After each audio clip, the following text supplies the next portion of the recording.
Bismillahirrahmanirrahim. Assalamualaikum warahmatullahi ta'ala wabarakatuh.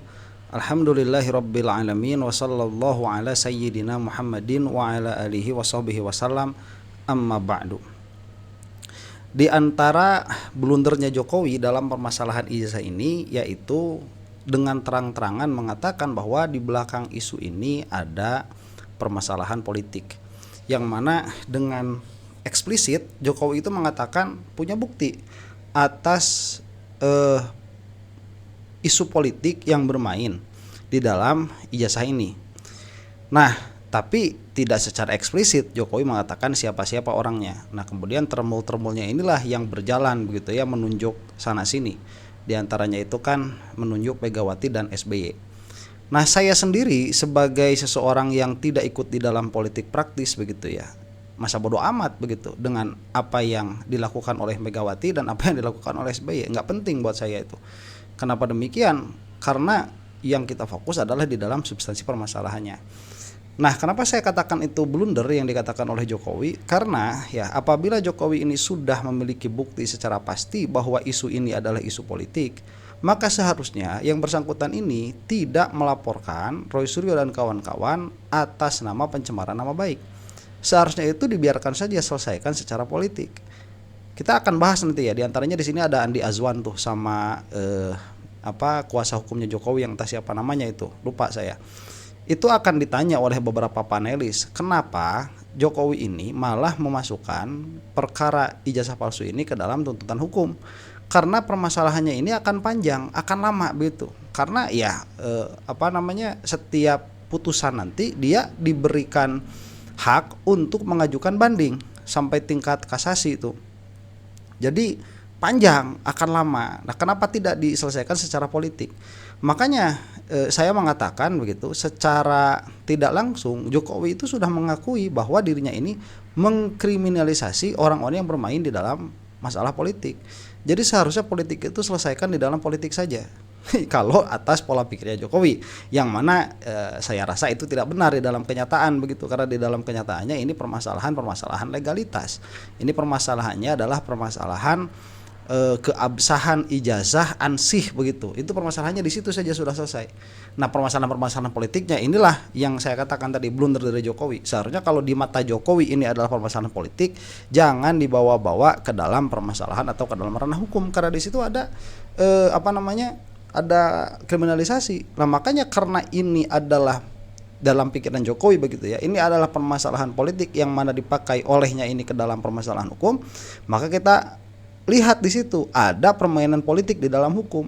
Jadi hukum sudah dipolitisasi akhirnya, dan kita bisa melihat itu di dalam misalkan ya sikapnya Polda Metro, kemudian sikapnya KPU, kemudian sikapnya kepolisian secara umum begitu ya. Kita bisa melihat hal itu dipolitisasi sama Jokowi ini. Nah, kita akan lihat sekarang perbincangan nih, entah bagaimana, apakah kondusif atau tidak perbincangannya, cuman ini ada dalam ranah itu. Kenapa Jokowi itu memasukkan ini ke dalam ranah hukum? Kalau memang yang bersangkutan ini mengatakan ini adalah ranahnya politik. Kita saksikan. Prof. Dewi silakan dengan pertanyaannya. Prof. Dewi boleh mengajukan pertanyaan? Ya, ditujukan kepada siapa, Prof? Silakan, Prof. Terima kasih. Begini kan, kasus dugaan ijazah palsu ini kan tadinya wacana publik gitu kan. Atau opini publik. Nah, pertanyaannya adalah kenapa opini publik ini dibawa ke ranah sengketa hukum? Betul. Sehingga kemudian memberikan PR dilema kepada pengadilan. Nah, saya menyambung Pak Dr. Andika tadi.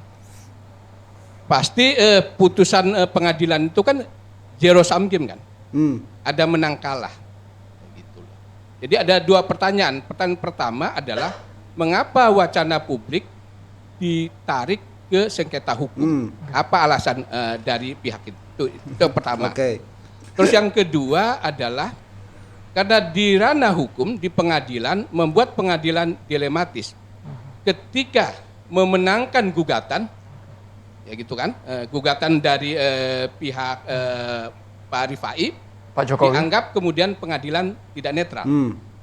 Ketika yang menang adalah pihak Pak Gofur, dianggap pengadilan itu berpihak kepada Pak Gofur dan kawan-kawan seperti itu. Kok jadi buah si malakama ya, Prof? Iya, itu membuat pengadilan sehingga bisa mengalami delegitimasi. Betul. Kena maju mundur kena mundur ini. Maju kena mundur. Inginnya saya sih sebenarnya yang tadinya wacana politik tadi atau konflik politik ya diselesaikan secara politik aja, tidak melalui proses pengadilan. Karena ini tidak akan berujung tadi, apalagi kata Pak Alif sampai kiamat nih. Dari banding terus kasasi PK lagi sampai kapan gitu. Ya. Kalau selesai. Sebentar ya. Ini di antara saya suka dari permasalahan ini yaitu narasumber yang kredibel yang diambil ya profesor itu ngomong. Ya kapan lagi kita punya kuliah gratis begitu ya, pandangan yang tajam dari orang-orang yang ahli. Itu yang pertama tuh. Kemudian kedua, saya mohon maaf kalau misalkan di dalam reaksi ini saya kan sering memotong tuh pembicaraannya karena ini caranya channel reaksi. Ini untuk memberikan keseimbangan di dalam narasi dengan para termul. Ya para termul itu coba lihat channelnya mereka itu. Nggak ada pembahasan ilmiahnya. Mereka itu membahasnya ketawa-ketawa begitu dan lain sebagainya. Itu pun dengan menampilkan video-video seperti ini. Nah saya ingin punya antitesis itu begitu ya. Jadi sedikit banyak pasti akan saya tanggapi. Jadi mohon maaf karena ini channelnya channel reaksi. Yang belum subscribe mudah-mudahan digerakkan hatinya oleh Allah Subhanahu wa taala buat cepet-cepet subscribe begitu ya. Yang belum komentar pun saya tunggu komentarnya di bawah karena itu menyenangkan, membuat tambahan semangat bismillah begitu. Nah itu. Jadi yang dikatakan profesor ini ya sangat benar sekali. Permasalahannya sekarang begini, kita lihat ya. Ini kan permasalahan publik tuh. Roy Suryo dan kawan-kawan ini tidak atau belum membawa ranah ini ke dalam ranah hukum sama sekali. Ini masih di dalam ranah publik. Makanya karya yang dikeluarkannya pun adalah buku, bukan tuntutan kepada pengadilan bahwa Jokowi ini harus begini dan begitu, tidak. Tetapi Jokowi ini menarik permasalahan ini ke dalam permasalahan hukum yang mana sedari awal mindsetnya Jokowi ini adalah permasalahan politik.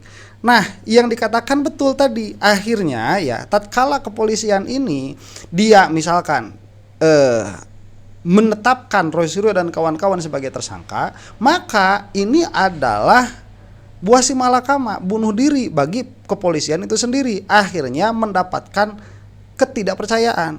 Minimalnya dari siapa? Dari orang yang pro Roy Suryo, minimalnya itu. Maksimalnya nanti dari orang-orang yang insaf, dari orang-orang yang adil di dalam melihat permasalahan ini, pasti akan melihat keberpihakan kepolisian. Pada akhirnya apa yang ada? Delegitimasi nanti. Bukan hanya kepolisian nanti, siapa yang jadi korban juga? Pengadilan. Itu pun akan mengalami dilema. Nah, si Jokowi ini tanpa malu, dia itu mau menggunakan dan mau mengorbankan perangkat-perangkat penegak keadilan di dalam permasalahan pribadinya. Dan dia itu rela saja instansi-instansi yang disebutkan tadi terdelegitimasi begitu. Ini menarik perkataannya dan ini tidak bisa dianggap remeh begitu. Prof Romli. Ini pertanyaan satu Mas Andro. Nah, boleh. Masih sama dengan Prof Lili. Untuk kubunya Pak Jokowi ini Bang Rifai dan ini supaya adil Mas ya. Andi ya. Ya. Pertanyaan sama. Kalau putusan hukum nanti mengatakan ijazah Pak Jokowi itu palsu, Bapak-bapak akan bersikap seperti apa? Satu, yang kedua, nah ini karena ini judul catatan demokrasi, maka saya ingin sambungkan juga dengan demokrasi. Dalam demokrasi itu, terkadang keabsahan hukum seringkali kalah penting dengan transparansi dan persepsi publik. Betul. Nah, saya juga setuju bahwa harusnya ini masalah politik diselesaikan secara politik. Ya, kedemokratisan seorang tokoh itu diuji bukan pada saat dia dipuji, tapi saat dia dipertanyakan. Nah. Dalam konteks hari ini adalah Pak Jokowi dipertanyakan oleh publik apakah ijazah Bapak asli atau palsu. Yeah. Seandainya tadi saya membayangkan yang menyampaikan software itu bukan Mas Andi tapi Pak Jokowi, barangkali ini barang sudah selesai hari ini.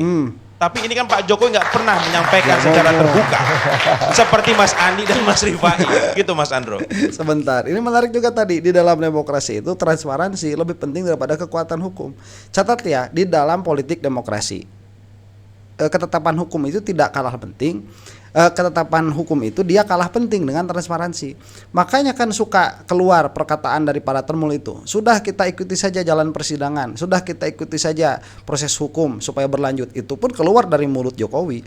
Cuman permasalahannya begini, kita ini kan negara demokrasi. Di dalam keputusan hukum apalagi yang bertalian dengan kepentingan publik, itu membutuhkan transparansi. Nah, permasalahannya transparansi di sini tidak ada, integritas para penegak hukum pun tidak ada. Itu yang jadi masalah. Makanya beda negara hukum dari sebuah negara yang yang diktator begitu ya, dengan hukum dari sebuah negara yang demokrasi. Itu lain, harus diperlihatkan aspek-aspek kepentingan keadilan berdemokrasi masyarakat. Nah, dalam hal ini tidak satupun dari institusi penegak keadilan itu berlaku baik di dalam kesadaran mereka bahwa kita ini hidup di dalam negara demokrasi. Dan ini pertanyaan sangat bagus sekali. Nah, apakah akan ada jawaban yang berkualitas dari Talmul ini? Saya juga belum nonton nih. Kita saksikan bareng. Saya boleh jawab dulu ya. Kenapa ini dibawa ke hukum? Jadi ini perdebatannya sudah cukup panjang, Prof. Kami menangani sejak 2022 akhir. Beliau masih presiden, kami digugat oleh Bang Egy Sujana. Ya. Dari situ juga sudah ada wacana-wacana. Ini gimana nih? Nggak selesai. Ya. Apakah kita hanya menghadapi upaya hukum yang dilancarkan kepada kami, atau boleh juga kami melakukan upaya hukum untuk mendapat kepastian. Kami ini sudah digugat 7 kali, di LP 2 kali. Sabar beliau menghadapi itu semua. Ya. Tapi kan ini tidak selesai, terus-terusan, bahkan beliau sudah pensiun pun diangkat lagi. Sehingga waktu itu beliau berpikir adalah, biar ini selesai, saya juga punya anak cucu, saya juga perlu menjaga nama baik. Mungkin ini perlu dilakukan supaya upaya hukum agar apa? Terdapat kepastian. Apakah jadi ini palsu atau asli? Sebentar. Nah, di sini kenegarawanan Jokowi itu hilang. Ini sebagaimana dikatakan oleh Rifai, blunder lagi Rifai ini. Jadi Jokowi ini dia sudah menjadi pemimpin tertinggi di Indonesia, yang mana dirinya itu sudah milik negara begitu. Dalam pengertian bahwa semua yang keluar dari dirinya itu akan menjadi contoh seorang negarawan. Nah, negarawan itu sudah hilang, perkara-perkara pribadinya itu dalam pengertian bahwa apabila ada isu-isu di dalam publik mengenai pribadinya, maka jangan diambil itu secara personal. Don't take it personally.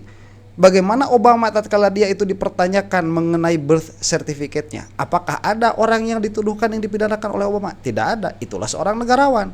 Jadi tidak bisa mengatakan itu sudah sabar tapi sekarang sudah habis, berarti nggak sabar.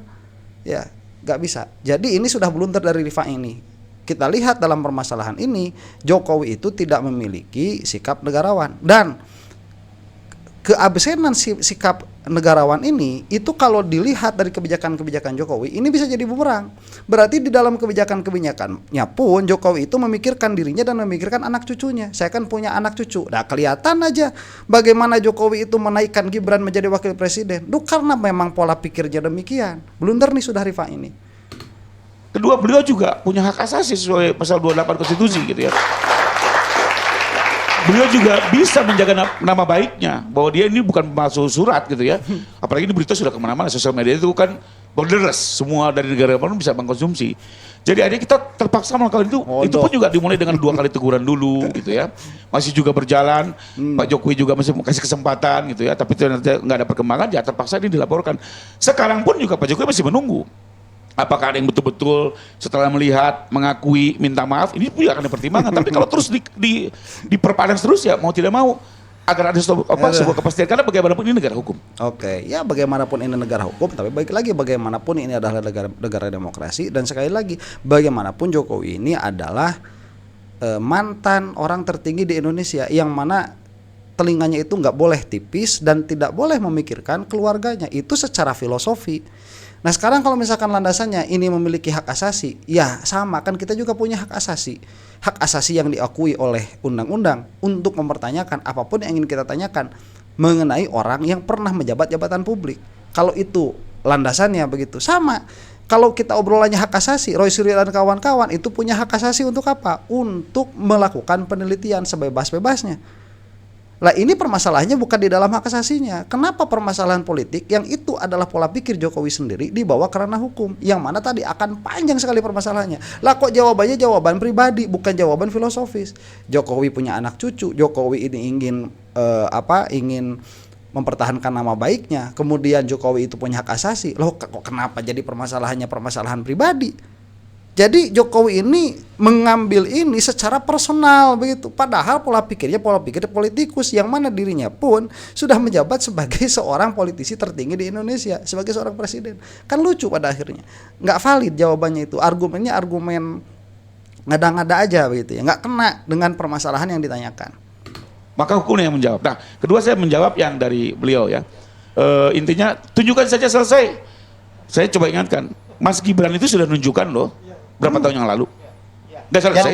Jadi gini ya, saya jawab kesalahan dari Sebentar, itu ada perbedaan dengan Gibran. Gibran itu tidak dipermasalahkan ijazahnya, jadi asli atau tidak. Asli ijazahnya Gibran itu dalam pengertian dikeluarkan oleh MDIS, yang jadi permasalahan itu adalah penyetaraannya. Jadi itu permasalahannya sudah lain dan tidak bisa ya begini. Ini ditunjukkan permasalahan nggak selesai, nggak bisa dipakai argumen. Karena kenapa? Karena tatkala itu sudah ditunjukkan kan permasalahan yang lain yang datang. Jadi kita ada progres yang mana kalau ada progres suatu saat ini akan selesai. Kalau nggak ada progres seperti Jokowi, muter di situ aja nggak selesai begitu. Itu permasalahannya. Saya jawab tadi. Yang memainkan ini bisa ada banyak kepentingan politik, banyak pihak bisa bermain terus menerus. Usah PKP. Balik lagi Apakah ke memang politik, kan? kita mau bilang setiap mantan presiden seumur hidupnya harus siap dihina, dimaki-maki, difitnah tanpa boleh menjaga nama baiknya? Alasan yang itu kita bangun. saya masih Sikap negarawannya harus ada terus begitu ya, karena dia menjadi kudwah, dia itu menjadi seorang pemimpin yang diikuti. Nah kalau misalkan dia setelah menjadi mantan menjadi tipis telinga tuh mempertontonkan sikap pribadinya, nah itu akan menjadi bumerang juga terhadap dirinya. Berarti selama dia menjadi presiden itu bukan sikapnya seorang negarawan, itu bukan sikapnya sebagai seorang negarawan. Pada akhirnya akan berdampak kepada apa? Kepada distrust di dalam masyarakat terhadap putusan-putusan yang Jokowi lakukan semasa jadi presiden. Berarti yang dipentingkan juga apa? Dirinya sendiri dan keluarganya. Itu Rifai ini sudah blunder. masih punya pertanyaan besar. Alasan normatif dan alasan demokratis apa yang Pak Jokowi punya sehingga beliau belum mau untuk menunjukkan ijazahnya secara terbuka kepada Nah publik? itu Oke. karena yang tadi Jadi- permasalahannya jawabannya itu permasalahan pribadi ya.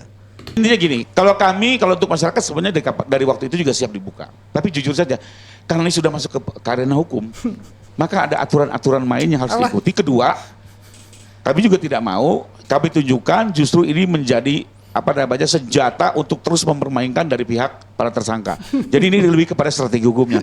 Tapi sekali lagi loh, Pak Jokowi sudah janji berkali-kali di media, di persidangan dia akan tunjukkan ijazah ini kepada publik. Jadi masyarakat bisa mengikuti langsung, bisa melihat langsung, bisa melakukan juga kajian-kajian ya.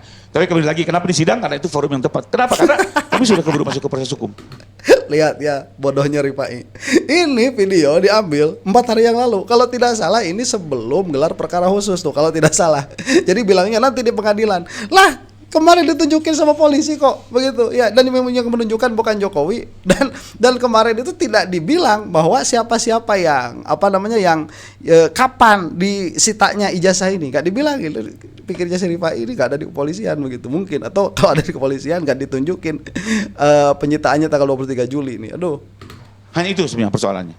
Mungkin saya tambah tadi Pak Bang Tri kan menanyakan bagaimana kalau kami ya sebagai relawan dan juga banyak pendukung-pendukung Pak Jokowi kalau terjadi seperti itu. Dengan keyakinan penuh kami itu tidak akan terjadi. Ya. Kalau Pasti itu terjadi asli. Bang, kalau Kenapa? terjadi Bang Andi Aswan. Sebentar ya. Coba lihat dulu bahwa ya spekulasi itu harus dijawab dengan spekulasi yang ada. Jadi kalau misalkan mengatakan bagaimana jika saya yakin itu tidak akan terjadi, ya udah itu menunjukkan kebebalan, tidak bisa berdialektika begitu. Dia tidak mau mengandaikan. Jadi pengandaian ini selalu ada. Di dalam fikih kita mengatakan bagaimana apabila Allah Subhanahu wa taala itu mengutus nabi lagi, itu harus dijawab secara ilmu kalam, harus dijawab. Kalau Allah mengutus nabi lagi ya pasti kita percaya. Cuman itu tidak akan terjadi begitu. Jadi spekulasinya harus dijawab dulu begitu. Itu menunjukkan kita berdialektika. Lah kalau orang kayak si Andi Azwan ini nggak ada dialektikanya sama sekali. Karena memang dari awal sudah pengen membela mati-matian tuh. Kalau Saya terjadi, katakan tidak terjadi. Tuh. susah nerima nih Ini kayaknya. bukti bahwa Ya kan? apapun Karena hasilnya, die begini, hard kan Pak sama Jokowi kan? tetap jadi die hard, Bang yang Andika. Bang Suryo juga tetap Bang Roy Suryo Ya, gitu kan kan. begitu kan. Di sini kan mengatakan tidak akan pernah terjadi P21. Kan begitu. Nah itu kebodohannya Andi Azwan itu sudah. Konkretnya kan untuk mempertahankan diri untuk itu. Nah kalau kita tanyakan dengan 700 alat bukti itu, dengan institusi dari pemerintah yang mengatakan ini asli. Bang Andi, sorry. 700 Sebentar. alat bukti itu Tunggu 700 sebentar. Ini alat kan bukti kita yang mana dapat ya, Bang? informasi ini kan juga. Enggak. Ini supaya jangan menyesatkan publik nih. Gimana? Tadi Bang Andi mengatakan ada 700 alat bukti. Hukum acara kita tidak mengenal 700 alat bukti loh. barang bukti, sorry. Itu Saya kalau kan bukan keliru. orang hukum ya. Iya. Wah, terima kasih Supaya koreksi. jangan menyesatkan Oke. karena gini. Terima kasih koreksi. Penggunaan Saya istilah lanjutin di dulu. dalam ilmu hukum itu Saya akan lanjutin dulu. menentukan kualitas daripada penegakan hukum. Jadi kalau Bang Andi salah mengutip alat bukti dan barang bukti, itu perlu saya Oke luruskan. ya. Terima kasih Wah. informasinya. Sebentar, ini sudah menunjukkan Andi Azwan ini begitulah. Tadi kalau katanya ya, ini sudah menunjukkan die hard itu die hard. Kenapa saya katakan sekali lagi, kalau orang ini memang mau berdialektika dan dia mau menerima apapun hasil begitu, dia akan mau menjawab spekulasinya begitu. Jika memang, dan itu apakah ada kemungkinan ijazah Jokowi itu asli palsu? Bukan ada kemungkinan, kalau dilihat dari metodologinya Roy Suryo itu 99,9% palsu. Dan kalau misalkan begitu ya, karena Jokowi mengatakan ini adalah permasalahan politik, misalkan begitu, shifting nih permasalahan politiknya, entah karena satu dan lain hal, yang mana kemudian ijazahnya Jokowi ini mau untuk teliti secara independen, bisa jadi terbukti ijazah palsu Jokowi. Kemudian kalau begitu bagaimana? Nah, si Azwan ini sudah menutup, nggak mau ya, nggak bakalan. Itu meskipun kata independen itu palsu, tetap asli. Tuh si Azwan tuh ya, dan udah salah banyak salahnya nih orang. Untuk para termul ya, tolong lihat, Anda itu lagi sekolah sama orang kayak gini. Tolong dilihat itu ya, dan cepet tobat dari pemikiran yang salah. Barang bukti, 700 barang bukti itu. Dan juga institusi yang mengeluarkan ijazah juga mengatakan itu asli. Kemudian dari laboratorium forensik juga mengatakan identik. Ya saya katakan itu asli. Apalagi juga teman-temannya dan sebagainya. Ya buat kami itu sudah membuktikan bahwa beliau itu adalah berkuliah di UGM ya sampai selesai. Kemudian mendapatkan ijazahnya. Yang selama ini dari awal kan pertama muncul tuh tidak kuliah di UGM, tidak mempunyai ijazah. Itu kan awalnya. Jadi selama ini mereka ini adalah konsisten. Konsisten dalam inkonsistensi. Ya. Artinya dari yang namanya tidak punya ijazah, kemudian lompat kepada foto. Tadi dikatakan itu sekarang dibilang foto Dumatno. Ini kan bermasalah untuk itu. Sebentar ya, kalau misalkan dibilang konsisten di dalam inkonsistensi, kamu lihat metodologi yang dipakai sama Roy Suryo dan kawan-kawan begitu. Itu yang dilihatnya. Apakah di situ ada inkonsistensi atau tidak? Itu yang pertama. Yang kedua, kalau kita misalkan mengatakan inkonsistensi justru ada pada diri termul. Kalau kita mau musalamat, oke, kamu juga jangan menutup diri bahwa inkonsistensi itu pun ada dalam diri kamu, duhai Azwan. Kalau mau. Nah, inkonsistensi yang ada pada diri Roy Suryo dan kawan-kawan itu kan dalam ranah penelitian. Yang namanya penelitian itu dia bisa berubah dengan berubahnya data. Datanya demikian ya berubah berarti hasilnya. Inkonsistensi yang ada di si termul ini lain lagi. Ya datanya sama, cuman cara bacanya berbeda terus. Nih ijazahnya satu, cuman yang satu mengatakan sudah ada di Polda Metro, yang satu mengatakan ditunjukkan sama Jokowi. Ya bagaimana? Ya, itu yang pertama. Kemudian yang kedua, kalau misalkan tadi mengatakan atas dasar UGM mengatakan itu asli, kemudian lapor mengatakan itu asli, dan lain sebagainya.